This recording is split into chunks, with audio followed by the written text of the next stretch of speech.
ನಮಸ್ಕಾರ ವೀಕ್ಷಕರೇ, ರಿವ್ಯೂ ಚಾನಲ್ಗೆ ಸ್ವಾಗತ. ನಾನು ಸೌಖ್ಯ ಗಾಂವ್ಕರ್. ಕಾಂಗ್ರೆಸ್ನಲ್ಲಿ ನಾಯಕತ್ವದ ಜಟಾಪಟಿ ಏನು ನಿರಂತರವಾಗಿ ನಡೀತಾ ಇದೆ.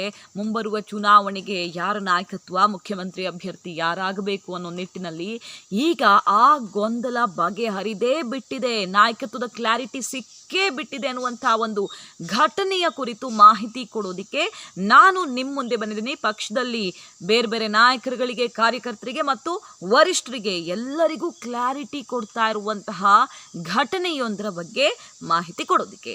ಮಿಸ್ ಮಾಡದೆ ನನ್ನ ಚಾನಲ್ನ ಸಬ್ಸ್ಕ್ರೈಬ್ ಆಗಿ, ಬೆಲ್ ಬಟನ್ ಕ್ಲಿಕ್ ಮಾಡಿದ್ರೆ ಎಲ್ಲ ಅಪ್ಡೇಟ್ಸ್ ನಿಮ್ಮನ್ನು ತಲುಪತ್ತೆ. ಇಷ್ಟು ದಿನ ನಾವು ನೋಡ್ತಾ ಇದ್ವಿ, ಒಂದಿಷ್ಟು ಜನ ಶಾಸಕರುಗಳು, ನಾಯಕರುಗಳೆಲ್ಲ DK ಕ್ಯಾಂಪಲ್ಲಿ ಗುರುತಿಸ್ಕೊಂಡಿದ್ರು. ಅವರೇ CM ಆಗಬೇಕು ಅನ್ನುವಂಥ ಅಭಿಪ್ರಾಯವೂ ಕೂಡ ಹೊರಬೀಳ್ತಾ ಇತ್ತು. ಸಹಜವಾಗಿ ಮತ್ತೊಂದಿಷ್ಟು ಜನ ಸಿದ್ದರಾಮಯ್ಯನವರ ಬೆಂಬಲಕ್ಕೆ ದೊಡ್ಡ ಪ್ರಮಾಣದಲ್ಲಿ ನಿಂತಿದ್ರು. ಏನೇ ಆದರೂ ಕೂಡ ಜಟಾಪಟಿ ಇದ್ದೇ ಇದೆ. ಚುನಾವಣೆ ಸಂದರ್ಭದಲ್ಲಿ ಇದೇ ದೊಡ್ಡ ಸಮಸ್ಯೆ ಆಗಬಹುದು ಅನ್ನೋ ರೀತಿಯ ಅಭಿಪ್ರಾಯ ಕಂಡು ಬರ್ತಾ ಇತ್ತು ಬಣಜಗಳದಿಂದಾಗಿ. ಆದರೆ ಈಗ ಬಹಳಷ್ಟು ದೊಡ್ಡ ಪ್ರಮಾಣದಲ್ಲಿ ನಾಯಕರುಗಳು, ಶಾಸಕರು, ಮಾಜಿ ಶಾಸಕರು ಎಲ್ಲರೂ ಕೂಡ ಸಿದ್ದರಾಮಯ್ಯನವರ ನೇತೃತ್ವ ಇಲ್ಲದೆ, ಕ್ಲಾರಿಟಿ ಕೊಡದೆ ಚುನಾವಣೆ ಗೆಲ್ಲೋದು ತುಂಬ ಕಷ್ಟ ಅನ್ನುವಂಥ ನಿಲುವಿಗೆ ಬಂದಿದ್ದಾರಂತೆ. ಮತ್ತು ಆ ಅಭಿಪ್ರಾಯವನ್ನು ಸ್ವತಃ ಸಿದ್ದರಾಮಯ್ಯನವರ ಬಳಿನೇ ಬಂದು ವ್ಯಕ್ತಪಡಿಸ್ತಿದ್ದಾರೆ ಅನ್ನೋದು ವಿಶೇಷ. ಸಿದ್ದರಾಮಯ್ಯನವರು ಹುಬ್ಬಳ್ಳಿ ಭೇಟಿ ಕೊಟ್ಟಾಗ ಮತ್ತು ಅವರ ಕ್ಷೇತ್ರ ಬಾದಾಮಿ ಪ್ರವಾಸ ಕೈಗೊಂಡಾಗ, ಉತ್ತರ ಕರ್ನಾಟಕ ಭಾಗದಲ್ಲಿ ವಿಸಿಟ್ ಕೊಟ್ಟಾಗ ಅಲ್ಲಿ ಪದೇ ಪದೇ ಶಾಸಕರುಗಳು, ಮಾಜಿ ಶಾಸಕರುಗಳು, ಬೇರೆ ಬೇರೆ ಕ್ಷೇತ್ರದ ಪ್ರಮುಖ ನಾಯಕರು, ಕಾರ್ಯಕರ್ತರು ಎಲ್ಲರೂ ಭೇಟಿ ಮಾಡಿ ಸಿದ್ದರಾಮಯ್ಯನವರ ನಾಯಕತ್ವವೇ ಇರಬೇಕು ಅಂತ ಅವರ ಬಳಿಯೇ ಹೇಳ್ತಾ ಇರುವಂಥ ಬೆಳವಣಿಗೆ ಈಗ ಕುತೂಹಲಕ್ಕೆ ಕಾರಣವಾಗ್ತಾ ಇದೆ. ಸಿದ್ದರಾಮಯ್ಯನವರು ಆಗ ತುಂಬಾ ಜಾಣ ಉತ್ತರವನ್ನ ಕೊಡ್ತಾ ಇದ್ದಾರಂತೆ. ನಾನೇನ್ ಮಾಡೋಕ್ಕಾಗುತ್ತೆ, ನೀವು ಹೇಳಬೇಕು, ಇಲ್ಲ ಹೈಕಮಾಂಡ್ ಹೇಳಬೇಕು, ನೀವೆಲ್ಲ ಒಟ್ಟಾಗಿ ಏನು ಹೇಳ್ತಿರೋ, ಹೈಕಮಾಂಡ್ ಏನು ಹೇಳುತ್ತೋ ಅದೇ ಆಗೋದಲ್ವಾ, ನಾನೇನು ಮಾಡೋಕೆ ಸಾಧ್ಯ ಅನ್ನುವಂಥ ಜಾಣ ಉತ್ತರ ಕೊಡ್ತಾ ಇದ್ದಾರೆ. ಆ ಮೂಲಕ ಇಲ್ಲಿಂದ ಒತ್ತಡ ಹೋದರೆ ಅಲ್ಲಿಂದನೂ ಕೂಡ ಅದಕ್ಕೆ ಪೂರಕವಾದ ಉತ್ತರ ಬರುತ್ತೆ ಅನ್ನುವಂಥ ಮೆಸೇಜನ್ನು ಪಾಸ್ ಮಾಡ್ತಾ ಇದ್ದಾರೆ. ಹಾಗಾಗಿ ಸಿದ್ದರಾಮಯ್ಯನವ್ರಿಗೆ, ಅವರ ನಾಯಕತ್ವಕ್ಕೆ ಪೂರಕವಾದಂಥ ವಾತಾವರಣ ಈಗ ಸೃಷ್ಟಿಯಾಗ್ತಾ ಇದೆ.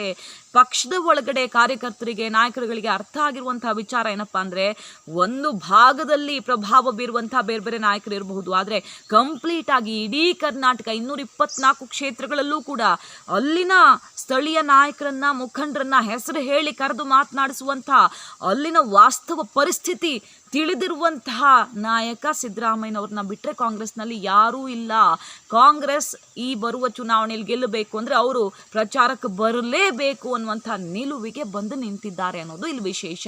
ಮತ್ತು ಹೈಕಮಾಂಡ್ಗೂ ಇದು ಅರ್ಥ ಆಗಿದೆ. ಸಿದ್ದರಾಮಯ್ಯನವರ ನಾಯಕತ್ವಕ್ಕೆ ಕ್ಲಾರಿಟಿ ಕೊಡೋದು ಎಷ್ಟು ಇಂಪಾರ್ಟೆಂಟ್ ಅನ್ನೋದು. ಯಾಕಂದರೆ ಖರ್ಗೆ, ದೇಶಪಾಂಡೆ ಅಥವಾ DK ಶಿವಕುಮಾರ್ ಇನ್ನೂ ತುಂಬ ಸೀನಿಯರ್ಸು ಅಥವಾ ಮುಖ್ಯಮಂತ್ರಿ ಅಭ್ಯರ್ಥಿ ಆಗುವಂಥ ರೇಸಲ್ಲಿ ಇರಬಹುದು ತುಂಬ ಜನ. ಆದರೆ ಇಡೀ ಕರ್ನಾಟಕದಲ್ಲಿ ಪ್ರಭಾವ ಬೀರಬಲ್ಲ, ಮತದಾರರನ್ನ ಸೆಳೆಯಬಲ್ಲುವಂತಹ ತಾಕತ್ತಿರೋದು ಸಿದ್ದರಾಮಯ್ಯನವ್ರಿಗೆ ಅನ್ನೋದು ಪದೇ ಪದೇ ಪ್ರೂವ್ ಆಗ್ತಾ ಇದೆ. ಫಾರ್ ಎಕ್ಸಾಂಪಲ್ ನೋಡಿ, ಈಗ ಹಾನಗಲ್ ಸಿಂದಗಿ ಬೈ ಎಲೆಕ್ಷನಲ್ಲಿ ಸಿದ್ದರಾಮಯ್ಯನವರು ಯಾವ ರೀತಿ ಅಬ್ಬರಿಸಿದ್ರು ಅನ್ನೋದನ್ನು ನೋಡಿದ್ದೀವಿ. ಈ ಬಿಟ್ಕಾಯಿನ್ ಕೇಸೇ ತಗೊಳ್ಳಿ, ಅದು BJPಗರು ಇನ್ವಾಲ್ವ್ ಆಗಿದ್ದಾರೋ ಬಿಟ್ಟಿದ್ದಾರೋ, ಆದರೆ ಸಿದ್ದರಾಮಯ್ಯನವರು ಹ್ಯಾಂಡಲ್ ಮಾಡಿದಂಥ ರೀತಿ, ಸರ್ಕಾರದ ವಿರುದ್ಧ ಅವರು ಚಾಟಿ ಬೀಸಿದ ರೀತಿಯಿಂದಾಗಿ ಈ ಕೇಸ್ ತುಂಬ ಗಂಭೀರ ಸ್ವರೂಪವನ್ನು ಪಡ್ಕೊಳ್ತಾ ಹೋಯಿತು. ಎಷ್ಟರ ಮಟ್ಟಿಗೆ ಅಂದರೆ BJP ಹೈಕಮಾಂಡ್ಗೆ ಟೆನ್ಷನ್ ಹುಟ್ಟಿಸೋ ಥರ ಆಯಿತು. ಮತ್ತೊಂದು ಕಡೆಗೆ BJP ಪಾಳ್ಯದಲ್ಲಿ, ರಾಜ್ಯದಲ್ಲಿ ಅವರವರೇ ಮಾತಾಡ್ಕೊಳ್ಳೋಕೆ ಶುರು ಮಾಡಿಬಿಟ್ರು. ತುಂಬ ಸೀರಿಯಸ್ ಅಂತೆ ಕೇಸು, ಯಾರದ್ದು ತಲೆ ಹೋಗುತ್ತಂತೆ, ನಮ್ಮವರೇ ಇನ್ವಾಲ್ವ್ ಆಗಿದ್ದಾರಾ, ಹೌದಾ ಅಲ್ವಾ ಅನ್ನುವಂಥ ಚರ್ಚೆಗಳಿಗೆ ಆಸ್ಪದ ಕೊಡ್ತು. ಮತ್ತು ರಾಜ್ಯದ ಜನರಲ್ಲಿ ಒಂದು ಅಭಿಪ್ರಾಯ ಸೃಷ್ಟಿ ಆಯಿತು. ಜನಾಭಿಪ್ರಾಯ ಸೃಷ್ಟಿ ಮಾಡುವಲ್ಲಿ BJPಯ ವಿರುದ್ಧ ಅಂಥದ್ದೊಂದು ಒಪಿನಿಯನ್ ಕ್ರಿಯೇಟ್ ಮಾಡುವಲ್ಲಿ ಸಿದ್ದರಾಮಯ್ಯನವರು ಯಶಸ್ವಿಯಾದರು. ಈ ಹಗರಣ ನಡೆದಿದೆಯೋ ಇಲ್ವೋ, ಕೇಸ್ ಎಲ್ಲಿಗೆ ಹೋಗಿ ತಲುಪುತ್ತೋ ಅದು ಸೆಕೆಂಡ್ರಿ. ಆದರೆ ಈ ಟೈಮಲ್ಲಿ, ಈ ಪಾಯಿಂಟ್ ಆಫ್ ಟೈಮಲ್ಲಿ ಸಿದ್ದರಾಮಯ್ಯನವರು ತುಂಬ ಯಶಸ್ವಿಯಾಗಿ ತಮ್ಮ ಸ್ಟ್ರಾಟಜಿ ಗುರಿ ಮುಟ್ಟುವಂತೆ ಮಾಡಿದ್ದಾರೆ. ಕಾಂಗ್ರೆಸ್ ಹೈಕಮಾಂಡ್ಗೆ ಇದೆಲ್ಲದರಿಂದಾಗಿ ಒಂದು ವಿಚಾರ ಅಂತೂ ಕನ್ವಿನ್ಸ್ ಆಗಿದೆ, BJPಯನ್ನು ಕಟ್ಟಿ ಹಾಕೋಕೆ, ಕಾಂಗ್ರೆಸ್ಸನ್ನು ಕರ್ನಾಟಕದಲ್ಲಿ ಅಧಿಕಾರಕ್ಕೆ ತರೋದಕ್ಕೆ ಸಿದ್ದರಾಮಯ್ಯನವರ ನಾಯಕತ್ವ ತುಂಬ ಅನಿವಾರ್ಯ ಅನ್ನೋದು.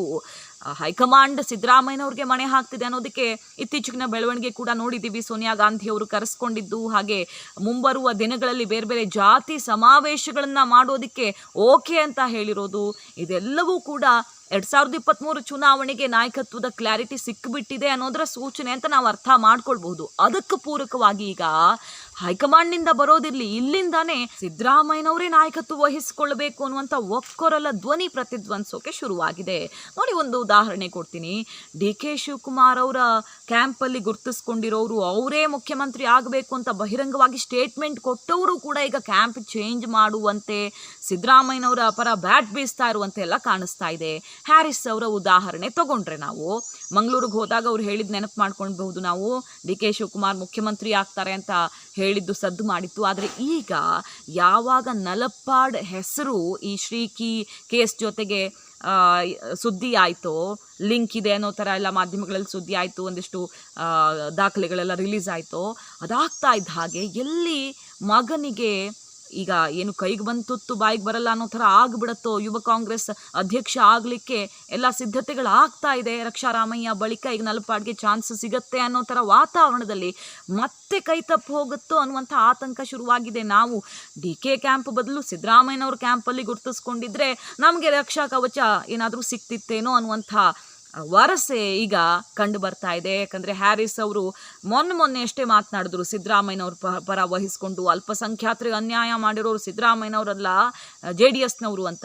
ಅಲ್ಪಸಂಖ್ಯಾತರ ವಿಚಾರ ಸದ್ದು ಮಾಡಿದ್ದು ನಿಜವಾಗಿ ಬೈ ಎಲೆಕ್ಷನ್ ಟೈಮಲ್ಲಿ ಕುಮಾರಸ್ವಾಮಿ ಅವರು ಸಿದ್ದರಾಮಯ್ಯನವ್ರ ವಿರುದ್ಧ ಪಟ್ಟಿನೇ ರಿಲೀಸ್ ಮಾಡಿ ಇಷ್ಟೆಲ್ಲ ಅಲ್ಪಸಂಖ್ಯಾತ ನಾಯಕರಿಗೆ, ಮುಸಲ್ಮಾನ್ ನಾಯಕರಿಗೆ ಅನ್ಯಾಯ ಮಾಡಿದ್ದಾರೆ ಸಿದ್ದರಾಮಯ್ಯನವರು, ಅವ್ರ ಹೆಸರಲ್ಲಿ ಬರೀ ರಾಜಕಾರಣ ಮಾಡ್ತಾರೆ ಅಂತ ಮುಗಿಬಿದ್ರಲ್ವ, ಆಗ ಜಟಾಪಟಿ ಏನಾಯಿತು. ಆ ಟೈಮಲ್ಲಿ ಹ್ಯಾರಿಸ್ ಅವರು ಅಥವಾ ಕೆಲವು ಮುಸಲ್ಮಾನ್ ನಾಯಕರೆಲ್ಲ ಅವರ ಪರವಾಗಿ ಮಾತನಾಡಲಿಲ್ಲ, ಸಮರ್ಥನೆ ಕೊಡುವಂತಹ, ಡಿಫೆಂಡ್ ಮಾಡಿಕೊಳ್ಳುವಂತಹ ಯಾವ ಹೇಳಿಕೆಗಳನ್ನು ನಾವು ನೋಡಲಿಲ್ಲ. ಆದರೆ ಈಗ ಯಾವಾಗ ನಲಪ್ಪಾಡ್ ಹೆಸರು ಹೊರಗಡೆ ಬರುತ್ತೋ, ಬೈ ಎಲೆಕ್ಷನ್ ಮುಗಿದು ಇಷ್ಟು ದಿನ ಆಗಿದೆ, ರಿಸಲ್ಟು ಬಂದಾಗಿದೆ, ಈಗ ಸ್ಟೇಟ್ಮೆಂಟ್ ಕೊಡ್ತಾರೆ ಅನ್ಯಾಯ ಮಾಡಿದ್ದು ಸಿದ್ದರಾಮಯ್ಯನವರಲ್ಲ, ಯಾರು ಟೀಕೆ ಮಾಡ್ತಿದ್ದಾರೋ ಅವರೇ ಅಂತ.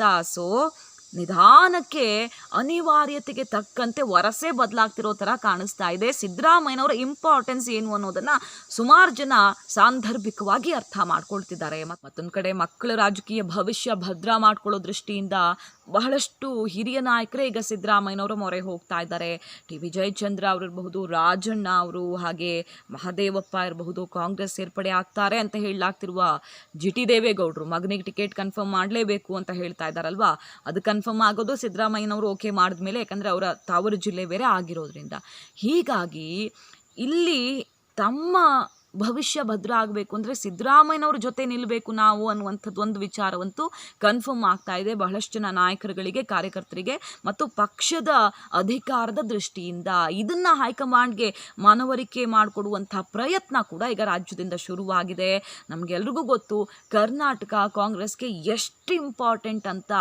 ಈಗ ಅಧಿಕಾರ ಇರುವಂಥ ಕೆಲ ರಾಜ್ಯಗಳಲ್ಲೂ ಸಮಸ್ಯೆ ಆಗಿಬಿಟ್ಟಿದೆ, ಪಂಜಾಬಲ್ಲೆಲ್ಲ ಏನೇನು ಸಮಸ್ಯೆ ಆಗಿದೆ ಕಾಂಗ್ರೆಸ್ಸಲ್ಲಿ ಅಂತ ಗೊತ್ತು. ಅಂಥದ್ರಲ್ಲಿ ಸೋತು ಸುಣ್ಣ ಆಗಿರುವಂಥ ಸಂದರ್ಭದಲ್ಲಿ ಕಾಂಗ್ರೆಸ್ನಲ್ಲಿ ಗೆದ್ರೆ ಒಂದು ಸಂಜೀವಿನಿ ಸಿಕ್ಕಾಗತ್ತೆ, ಹೊಸದೊಂದು ಆರಂಭ ಇಲ್ಲಿಂದಾನೇ ಶುರುವಾದ ಹಾಗಾಗತ್ತೆ, ಕಾಂಗ್ರೆಸ್ಗೊಂದು ಬೂಸ್ಟ್ ಸಿಗತ್ತೆ, ಅದೇ ತುಂಬ ಒಂದು ಒಳ್ಳೆ ಭವಿಷ್ಯಕ್ಕೆ ನಾಂದಿಯಾಗಬಹುದು. ಹಾಗಾಗಿ ಕಾಂಗ್ರೆಸ್ಗೆ ಕರ್ನಾಟಕ ಗೆಲ್ಲೋದು ತುಂಬ ಇಂಪಾರ್ಟೆಂಟ್ ಮತ್ತು ಕಾಂಗ್ರೆಸ್ನ ಅಧಿಕಾರಕ್ಕೆ ತರೋದಕ್ಕೆ ಸಿದ್ದರಾಮಯ್ಯ ಇಂಪಾರ್ಟೆಂಟ್ ಅನ್ನುವಂಥ ಕೂಗು ರಾಜ್ಯದಿಂದಾನೇ ಕಾಂಗ್ರೆಸ್ ಪಾಳ್ಯದಲ್ಲಿ ಕೇಳಿ ಬರ್ತಾ ಇದೆ.